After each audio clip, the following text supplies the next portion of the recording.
I can't remember off the top of my head. That's the phrase. Has this ever happened to you? You're trying to remember how to say something and the words just are not coming to you. Well, you're not alone. It is extremely hard to remember vocabulary in English. This is just a fact. But never fear, I'm here to help you. In today's lesson, we are going to take a look at these 3 common phrases. I don't know, I don't like it, and goodbye, and learn other phrases that are commonly used instead of these. This way, you can expand your vocabulary from words that you already know into more colorful, beautiful expressions that we use in everyday life. Well, if you're new here, I want to say hi, I'm Vanessa from speakenglishwithvanessa.com. And here on this YouTube channel, you will learn real life English, English that is used in the real world.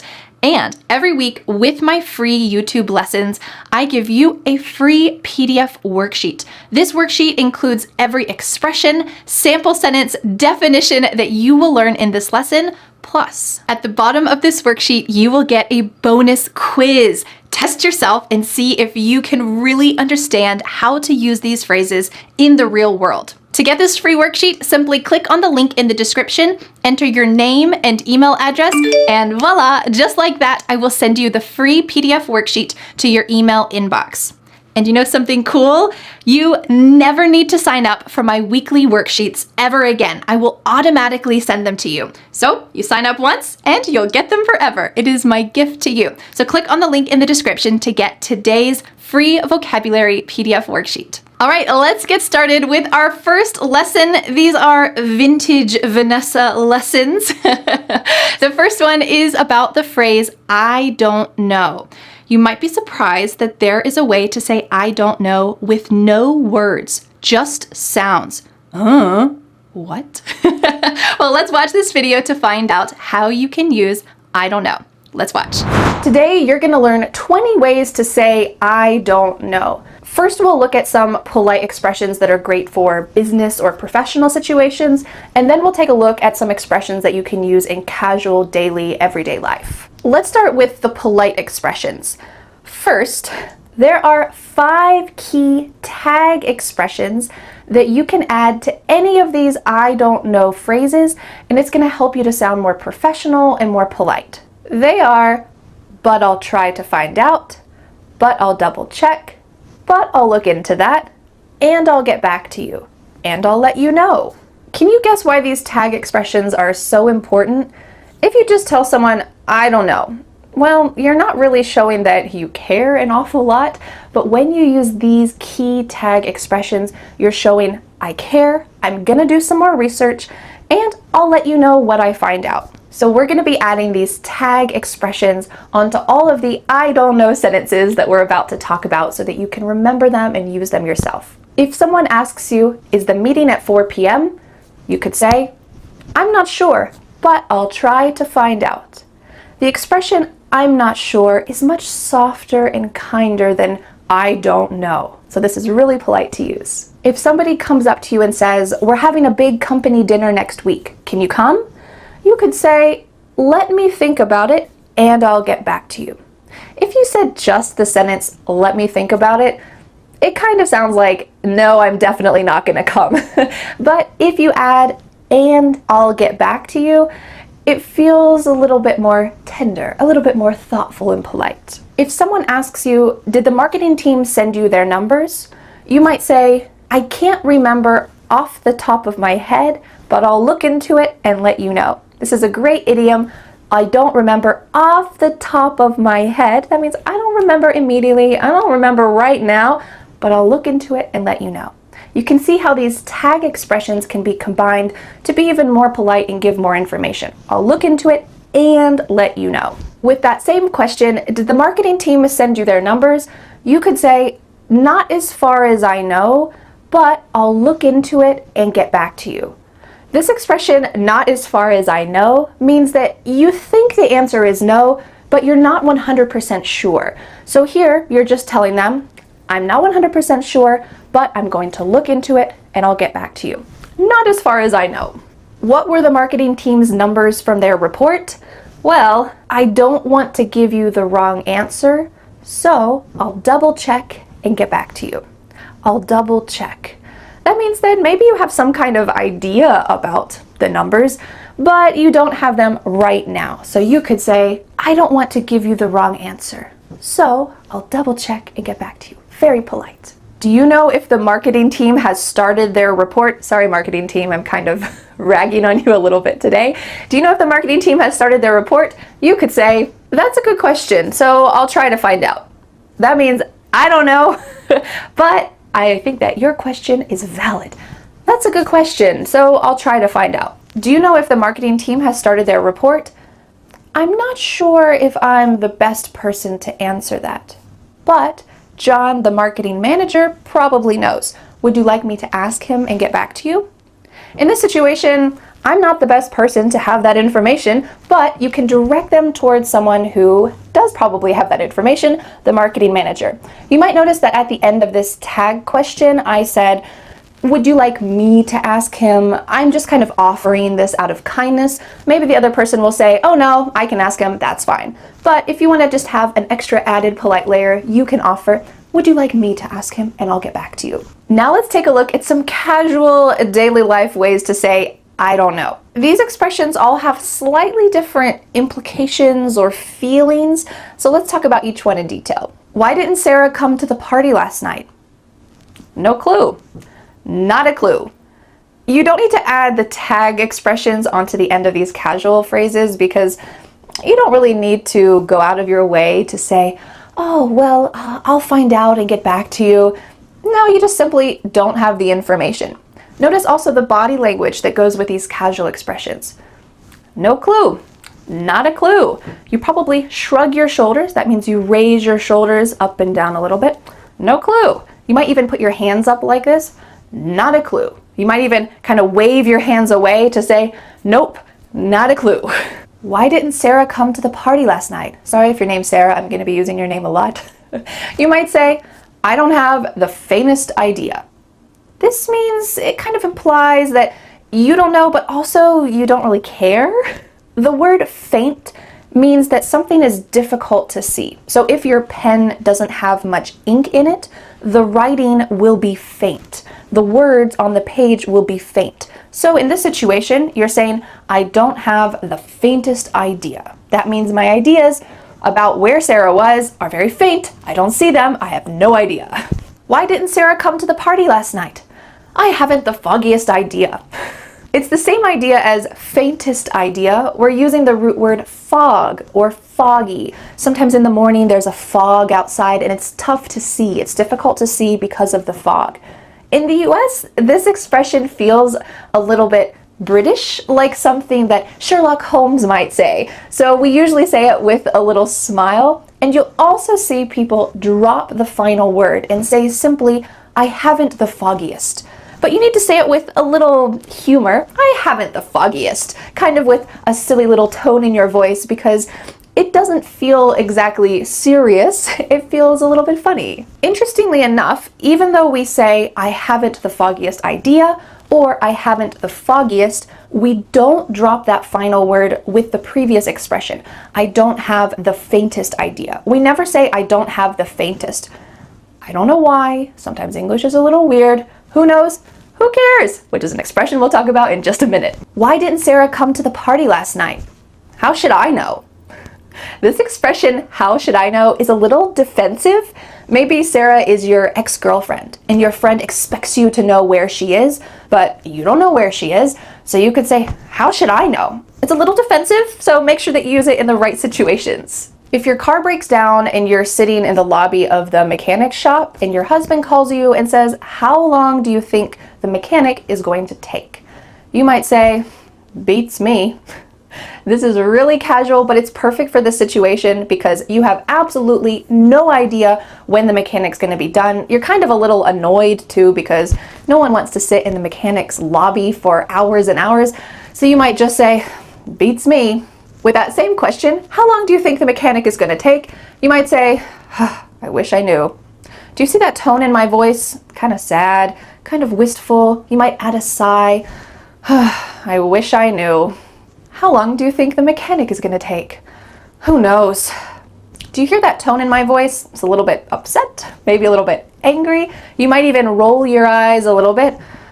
Who knows? Probably forever. How long do you think the mechanic is going to take? I have no idea.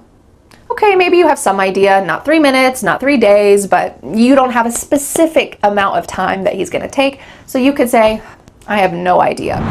Great work learning how to say I don't know in so many wonderful ways for all of the different situations in daily life. Next, let's dive into the phrase I don't like it. It's hard to be negative and say that we don't like something in a lot of situations. So in this lesson, you are going to learn a lot of wonderful phrases that we really use, including one that seems positive, but it's actually really negative. And you need to know what that is so that if someone else says that to you, you can accurately understand, oh, they're telling me that they don't like it. All right, let's watch that lesson to find out. So today I'm here to help you politely talk about something negative. We're going to talk about 20 expressions that politely mean I don't like it, without actually saying those words. I thought about this lesson topic because I live in the South and it's really typical to hear a Southern woman say, bless your heart. This sounds like a positive thing, right? They're blessing you, but don't be fooled. This is coded Southern language. It really means, oh, you're not so smart. So for example, if I give a Southern woman some cookies that I made and really those cookies are awful, she might say to me, oh, you made these? Bless your heart. It means you're a nice person, but you're not so smart, especially when it comes to cooking. Now, I don't recommend you use this expression, bless your heart. This is only for people who were born in the South of the US. I live in the South, but I was born in the North, so I feel like I can't even use this expression. But I wanted to share this with you because sometimes negative language is coded and seems like it's positive. So I hope that the expressions that you learn today will help you to be aware of what other people are saying. And maybe they're saying negative things and you don't even know it. And also to help you use this kind of indirect language to be more polite. So let's get started with the first 5 expressions about how to talk about something that you don't really like. Let's imagine a situation that maybe happened to me. All right, let's imagine that you go to a play with your friend. Let's say your friend's name is Sam. You're going to go see a play with your friend Sam because your other friend Sherry is in the play. She's acting in the play. And really, the play is awful. You don't understand it. It doesn't make any sense. The plot, the characters, the scenery, the story, nothing about it is what you like. Whew, this is pretty tough. Maybe after the play, when you talk with Sherry, you probably tell a white lie and say, oh, thank you for inviting me. It was nice to see what you're working on. You don't need to tell her the absolute truth about what you think. But when you talk with your friend Sam, who you went to see the play with, how could you talk about your true feelings for this in kind of a polite way, but also showing that you didn't really like it? Well, you could say, it was interesting. It was eye-opening. It was different. It was an experience. Do you notice with all 4 of these sentences, I'm using kind of positive words, interesting, eye-opening, different, and experience. But there's one thing all of these sentences have in common. A little pause. This is key. It was interesting. If you say, oh yeah, it was interesting, totally different meaning. There's no pause. The inflection in your voice is very upbeat and positive. But if you say, it was interesting, it was eye-opening with a little pause, oh, it is completely different. It means it was not interesting. It was not eye-opening. Or maybe it was different, but in a bad way. It was an experience that I don't want to have again. This is coded language with a little pause to tell your friend Sam, I didn't like it, but you're not telling him that directly. And you know what? Sam will understand exactly what you mean. If you said that to me, it was eye-opening.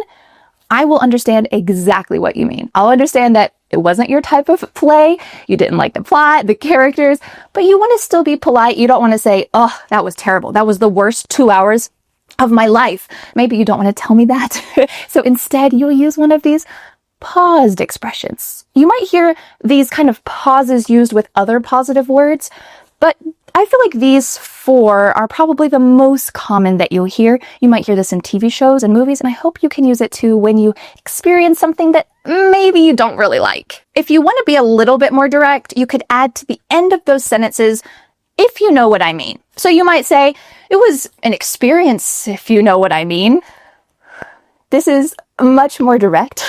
You're telling him, hey, it wasn't a good experience. This is coded language, if you know what I mean. It's kind of like you're sharing a little inside secret.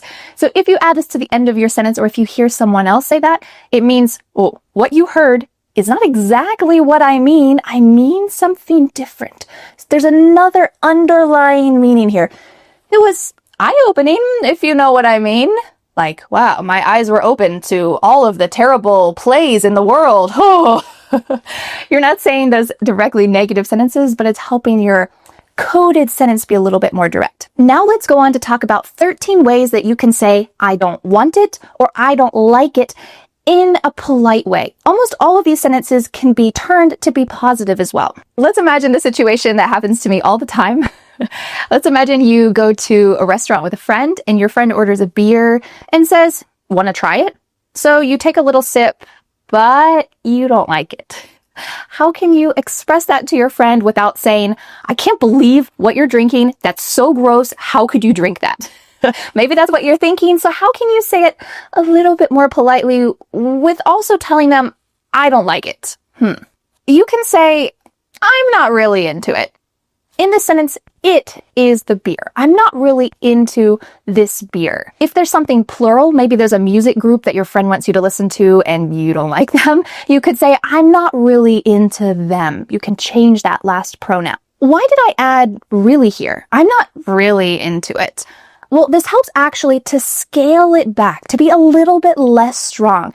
It means, well, I don't hate it, but I don't love it. Maybe you really hate it, but you want to just make it a little bit less strong. You can add really to almost all of these sentences that we're about to talk about. You could also say, I'm not really crazy about it, or just, I'm not crazy about it. I'm not really crazy about it. I'm not crazy about it. Or, that's not for me. That's not really for me. That's not really for me. Makes it a little bit less strong. I'm not really a big fan of that beer. I'm not really a big fan of it. Or we can make the sentence positive and say, oh, I'm a big fan of that beer. I'm definitely going to get some. Or you might say a simple sentence, I'll pass. Make sure you use this hand gesture. You're kind of waving a little bit, I'll pass. You're kind of pushing it aside, and it just shows, I'll pass. Thanks anyway. I'm not going to get my own. Thanks, I'll pass. The next sentence, you have to be careful your tone of voice. Let's say you take a sip of the beer and they say, oh, do you want me to get you one? You could say, I've had enough of it. I've had enough of it. Do you see my tone of voice here? I'm not saying this in an angry way. You could say this if you were really angry. I've had enough of it. I can't believe this is still happening. You could say it in a really angry way. Or if you're just saying, I don't want you to order me this beer because I don't like it, you can say it in a lighter way. I've had enough of it. One sip was enough for me. I've had enough of it. The next 4 sentences have a similar sentence construction, so we're going to put them together. You could say, it's not up my alley. Or we could add that word really. It's not really up my alley, so I'm not going to get that beer. You could make the sentence positive. Yeah, that's kind of up my alley. I think I might get it, if you really like something. It's not my cup of tea. It's not really my cup of tea, so I'm not going to get that. It's kind of a little odd here because our example is about beer, and this phrase uses tea, so maybe for beer, this might be a little bit odd to use. But let's say you have another experience, you're listening to some music that a friend wants you to listen to, and you don't really like it, you might use this, it's not really my cup of tea, so I think I'm not going to listen to them again. With this expression, you can say, that's my cup of tea if you like something, but really we hardly ever use this. So you might hear people use this, but I don't really recommend it. It's grammatically fine. I'm sure you'll hear occasionally some people use this, but you'll most likely hear this in the negative sense. That's not really my cup of tea, so I'm not going to do it. That's not really my cup of tea. That's not my thing. That's not really my thing. The same as the previous sentence, you can say, that's my thing, but we hardly ever use this in the positive form. You're most likely to hear this, and I hope you're most likely to use this in the negative form. That beer, that's not my thing. It's not my style. It's not my jam. It's not really my style. It's not really my jam.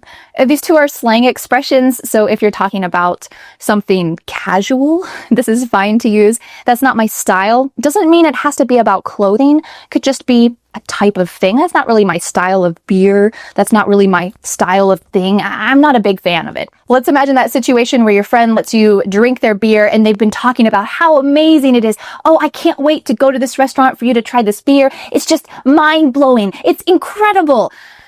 Well, you don't want to disappoint your friend, but if you don't like it, you probably need to tell them in some way so that you don't have to drink a lot of it. You could say, it doesn't really do anything for me. This sentence is very cryptic. It doesn't really do anything for me. We kind of get this image of fireworks. If it did something for you, that means that you feel fireworks inside of you. You're so excited about it. But really, this beer is nothing special to you. So you could say, it doesn't do anything for me, or it doesn't really do anything for me.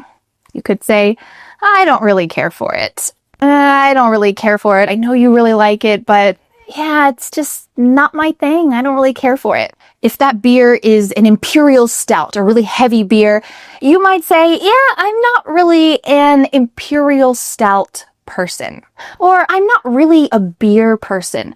And this is describing in general your character.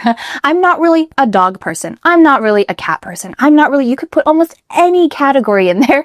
I'm not really a grammar person. I'd rather just watch movies and listen to English in a more natural, fun way. I'm not really a person. Great work learning all of those wonderful ways to say I don't like it. Let's move on to our final phrase, which is goodbye. You will learn how to say this in a lot of different ways, in a lot of different situations and contexts, including why you should really avoid saying bye-bye. If you say bye-bye, it's seen as really strange in some situations, and you'll have to watch this lesson to find out why. All right, let's watch. Let's get started with the most basic. Bye. But by itself, bye is a little bit lonely. I might say, oh, I think my car is almost finished at the mechanic. I need to go. Bye. Doesn't that seem a little abrupt? Maybe I need a little bit more? You might notice that at the end of all my videos, I say, thanks so much for learning English with me. I'll see you again next Friday for a new lesson here on my YouTube channel. What was that expression I used? See you the next time. Or we could say, see you next time. This is similar to see you later, talk to you later. When we say talk to you later, this is often on the phone or FaceTime or Skype. When you're not physically in a room with someone, you're just using some kind of device to talk to them, you might say talk to you later. A common reduction for see you later is see ya later. The word you changes to ya. See ya later, see ya later. It sounds really natural. Did you notice my pronunciation for the word later? Does it sound like later or later? Sounds like a D here. And this is common in American English that when you have a T with a vowel on both sides, your T is going to change to a D. See ya later, later. If you'd like to check out some more tips about how to sound like an American when you speak English, you can check out this video up here, and it goes in depth to some of these ideas. Let's talk about a few fun ways that you can reduce see you later to be more casual. You could just say, see ya, see ya. Notice this is the same reduction. Not see you, but see ya, see ya. Or if you want to have a little fun, you can say, see ya later, alligator. And then the other person says, in a while, crocodile. Just rhymes. It's silly. Or you can make it really short and just say, later. Or you might hear some people say, laters with an S at the end. This is just a silly way to say it. Or you could say, catch you later. Catch you later. Here again, we're reducing you to ya. Catch you later. It just means see you later. Or if you want to make this even more casual, you could say catch you on the flip side. Flip side means technically tomorrow, but it could just mean at another time. Catch you on the flip side. If you want to be a little bit more formal, you could say have a good day. Have a good morning. Have a good afternoon. Have a good evening, depending on what time it is. You could say this to the cashier at the grocery store, to your mother-in-law on the phone, to your boss. This is a pretty common, a little bit more formal expression that you might not want to use with your husband as you're saying goodbye to him, because that's a more personal relationship. It's common to use multiple expressions together, like bye, see you later, have a good day. Really common. What about have a good night? We only use this when that person is going directly to bed. So this is really common to say to your child, have a good night, bye, have a good night, sweet dreams. Or if someone you know is spending the night at your house, you could say this because you know they're going directly to bed, have a good night. But if you are having dinner and drinks with your coworkers and you are trying to say goodbye to them and you're going home, you probably wouldn't say have a good night. You might say have a good evening, or you might say have a good one. Have a good one. This is to generally have a good day, but you can use this at any time during the day. It's a little bit more casual, but it's no problem to use with your boss or in other formal situations. Have a good one. The next two expressions are take it easy, take care. I wouldn't use these on the phone with a client, but if it's a Friday and the day is finishing, you're finishing up your work and you want to say goodbye to your coworkers, this is no problem. You could say, take care, take it easy. That's a great way to say goodbye to your coworkers. You could say this to someone that you are a little bit closer to, maybe a friend. As your friend's leaving your house, you could say, bye, take care. The rest of these expressions are all slang, casual, funny ways to say goodbye. So I recommend do not use these at work. But if someone uses this to you, maybe you go to someone's house and they use this, or if you hear it on a TV show, you need to know the slight nuances, the slight specific meanings for each of these expressions so that you know exactly what they mean when they say them. Even if you don't feel comfortable using them yourself, maybe you feel like you're too old to use slang, well, it's important to know them. So let's start. Peace. Peace out. Usually you make the peace sign when you say this. It's just a casual way to say goodbye. Peace. I'm out of here. I'm out. Out. If you've ever watched a baseball game, you might see the referee use this gesture when one of the players is out. So you don't have to use this thumb gesture, out, I'm out of here, but it's pretty common and you might see this. Toodaloo, toodles. This one is really silly, kind of ditzy, but I don't know, for some reason I love using it. Toodles. Bye-bye. We only use this for children. Please do not use this with your boss unless you want to get fired.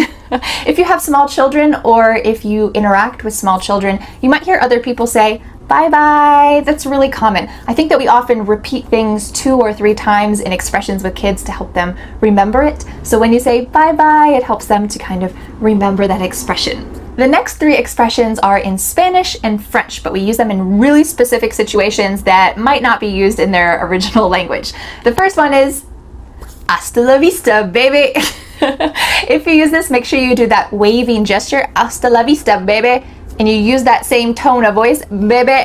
It's just a silly way to say goodbye to your friends. You don't need to use this with your girlfriends specifically, like your baby, your love. You could just say this to someone who you're in a casual relationship with them, your friends, hasta la vista, baby. Or you might say, adios, amigos. In Spanish, if all of your friends are girls, you should say amigas. But in English, we always say adios, amigos. I'm sorry, Spanish speakers. This is incorrect Spanish, but that's how we use it. So you can use this to casually say goodbye to your friends. Make sure you say it with a little bit of a laugh. Adios, amigos, and a little bit of a wave. It's just a fun way to say goodbye. Au revoir. Adieu. Can you tell from my tone of voice what I'm trying to show with this?